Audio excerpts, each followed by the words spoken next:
धर्म संस्थापनार्थाय संभवामि युगे युगे। धर्म की स्थापना करी और संतों की रक्षा करी। रामचंद्र जी का पूरा कुंभकर्ण का चरित्र, रामचंद्र जी का चरित्र श्री सूत जी महाराज ने सौनकादिशियों को वर्णन किया। और इसके बाद में आगे उद्धार करने का मोक्ष दिया, मारा उसको दैत्य को।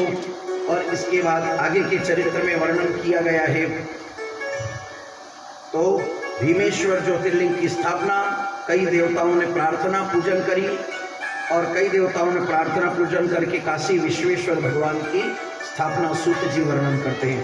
काशी विश्वनाथ में भी जो स्वयं ही विश्वनाथ हो, उसकी बात कितनी करें और क्या क्या करें, जितनी करें उतनी कम है। ऐसे भगवान विश्वेश्वर विश्वनाथ, विश्वभावन भगवान भूतेश्वर सारे जगत का कल्याण करने लगे। जो काशी जी के अंदर शरीर छोड़ता है वो कभी पुनर्जन्म नहीं लेता है। 7 पुरियां हैं मेरे राम जी के। अयोध्या मथुरा माया, काशी कांची अवंतिका, पुरी द्वारावतिश्चैव, सप्तैते मोक्षदायिका। ये 7 पुरियां मोक्षदायिनी कहलाती है। अयोध्या, मथुरा, मायापुरी। मायापुरी किसे कहते हैं? अयोध्या, मथुरा, माया। मायापुरी हरिद्वार को कहते हैं। आई समझ में? मायापुरी हरिद्वार को कहते हैं। तो मथुरा, माया, काशी, काशीपुरी में भी जो शरीर को छोड़ता है, कई ऋषि महात्मा सन्यासी संत योगी यति तो अपने शरीर को छोड़ने के लिए काशी जी जाते हैं। आपके समीपस्थ मथुरापुरी है, ये गोलोक धाम देती है। काशीपुरी शिवलोक देती है, कैलाशपुरी का धाम देती है। अवधपुरी साकेतपुरी का धाम देती है और सभी जीवों का कल्याण करती है। और इसके बाद में आगे के चरित्र में काशी विश्वनाथ की स्थापना करना और विश्वेश्वर ज्योतिर्लिंग की महिमा। विश्वेश्वरम नमस्तुभ्यम भगवान प्रीतिरव्ययः। सारे जगत का कल्याण करने वाले राजा हरिश्चंद्र को मुक्ति दी। और वहाँ तो घाट ही घाट है राम जी। काशी जी में कोई पधारे होंगे आप लोग? नहीं गए? जिंदगी में मसानो देख के आ जाओ एक बार। 24 घंटे जलते रहते मेरे राम, जलते रहते। और इतने जलते हैं कि जो आने वाले हैं उनको 4-4, 6-6 घंटे वेट करना पड़ता है कि ये निपटे तो फिर इनको ले। 4-4 घंटे 6-6 घंटे वेट करना पड़ता है कि इनका सब कुछ हो जाए तो फिर इनका नंबर आए तो वो जगह खाली हो। विचार करो, लाखों करोड़ों लोग वहीं अपने शरीर का गति और मुक्ति देने का भगवान विश्वनाथ सबका उद्धार करते हैं। इसके बाद त्र्यंबकेश्वर, गौतम ऋषि को गाय मारने का श्राप लगा था, उससे मुक्ति। त्र्यंबक मंत्र का जाप किया, तर्पण श्राद्ध मार्जन किया। इसके बाद में गोमती तीर्थ, गोमती चक्र के अंदर गाय से श्राप से मुक्ति होना और आगे त्र्यंबकेश्वर की स्थापना करी। त्र्यंबकेश्वर जलाधारी के अंदर ही विराजमान है, 3 सिर के रूप में। त्रय अंबिकेश्वर यानी शिव, ब्रह्मा और विष्णु 3 रूप में जलाधारी के अंदर ही मूल प्रकृति में समाये हैं। अब यहाँ एक ये कथा, हमें कथा तो बहुत है मगर मजबूरी है कि टाइम है और टाइम से दोस्ती करना पड़ेगी। तो कहने का तात्पर्य हमारा राम जी यह है, अगर त्र्यंबकेश्वर ज्योतिर्लिंग को हम गौर से विचार करें तो ये शिक्षा मिलती है कि पूरी प्रकृति, पूरा ब्रह्मांड इसी माँ प्रकृति की योनि में ही समाया हुआ है और पैदा भी इसी से होता है और सत्य है। नमो देव्यै महादेव्यै शिवायै सततम नमः।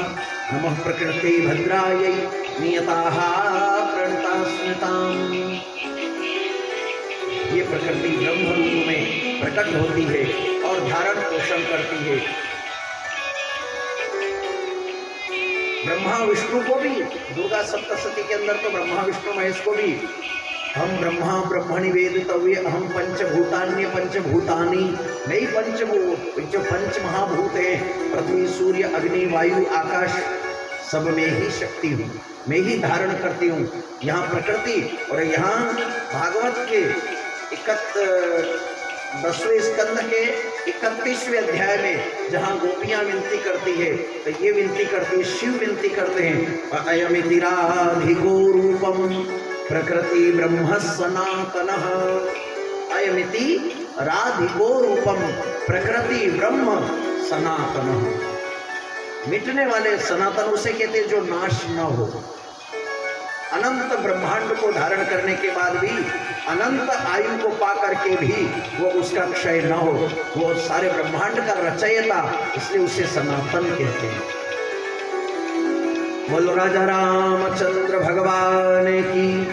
ऐसे त्र्यंबकेश्वर भगवान की स्थापना, पूजा अर्चन किया और इसके बाद गौतम ऋषि का श्राप मुक्ति होना और आगे के चरित्र में भगवान वैद्यनाथाय विद्महे शक्तिहस्ताय धीमहि, रावण ने बड़ा ही शिव तांडव रच करके जटाटवी गलज्जल प्रवाह पावित स्थले गले वलंबलंबितां भुजंगतुंगमालिकां डमड्डमड्डमड्डमन्निनादवड्डमरवयं चकार चण्डताण्डवं तनोतु नः शिव शिवं जटाकटाह संभ्रम भ्रलंप लिंप निर्झरी विलोल वीचिवल्लरी विराजमान मूर्धनि धगद धगद धगज्वल ललार्क पट्ट पावके किशोर चंद्रशेखरे रति प्रतिक्षणं मम धराधरेन्द्र नंदनी विलास बद्धु बंधुरस्तुरंत संत संतति प्रमोदमान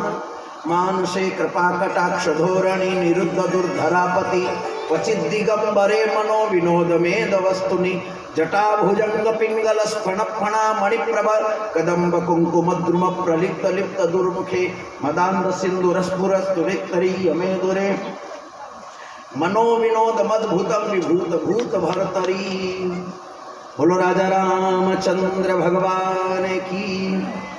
इस प्रकार प्रार्थना करी और प्रार्थना करने के बाद शिव प्रसन्न हुए, शिव जी को मांगा है और जब शिव जी को मांगा तो शिव स्वयं आए। अब देवता ने इशारों में कहा कि बाप जी अगर जो आप लंका में एक बार चले गए तो मामला सब गड़बड़, फिर रावण का मरण नहीं होना है। तब प्रार्थना करी, भगवान शिव जी ने गणेश जी को भेजा ग्वाला बना करके, गैया चराने वाला, गैया चरा रहे थे। इधर प्रकृति की एक ऐसी योग माया, क्योंकि रावण भी तो एक भगवान के ही हाथ की कठपुतली है, नपुंसकता आई रावण को। तो उस ग्वाले को बुलाया, गणेश गोवत्स इधर आओ। गणेश गोवत्स को बुलाया, जब उन्होंने देखा, उठाया है कि ने तू इनको उठा ले और इनको उठा करके एक काम करना कि मैं लघुशंका करके